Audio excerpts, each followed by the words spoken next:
خولی TOT لە تاوەری تەندروستی سمارت دەست پێ دەکات. ئەزموونەکانی ڕابردوو سەلمێنەری سەرکەوتنە گەورەکانن. تۆش دەتوانیت لەم سەرکەوتنانەدا بەشداری بکەیت. بە سەرپەرشتی هەردوو ڕاهێنەر دکتۆر عەبدولفەتاح حەمەڕەحیم، یاریدەدەری پرۆفیسۆر و مامۆستا مەریوان عارف، شارەزارە بواری ڕاهێناندا دەوترێتەوە. بە بەشداریکردنت لەم خولەدا دەتوانیت وەکو بەشداربوونی پێش و ببیتە خاوەنی پاکێجی تایبەت بەخۆت. بە ناوی خوای گەورەی بەخشندەی میهرەبان، بەم زوانە لە تاوەری تەندروستی سمارت لەگەڵمان بن بۆ خولێکی پێشەنگ و کاریگەر تایبەت بە بنەماکانی ڕاهێنان لە شێوەی خولی ڕاهێنەری ڕاهێنەران.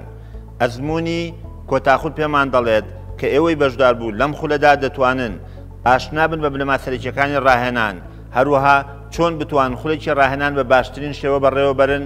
لەوەش گرنگتر لە کۆتاییدا هەرێکێک لە ئێوە دەبنە خاوەنی پاکەجی تایبەتی بە خۆتان لە بوارێکی جیاواز لەو بوارێکە حەز و خولیاتان هەیە تێدا. بەڕێزان، دوودڵمە بەو پەلە بکە لە ناوتۆمارکردنت بۆ بەشداریکردن لەم خولە ناوازەیە تاوەکو لە کۆتاییدا ببیتە ڕاهێنەرێکی کاریگەر، هەروەها ببیتە خاوەنی پاکەجێک کە بتوانێت خزمەتێکی خۆت و نیشتیمان و دامەدراوەکەشت بکەیت.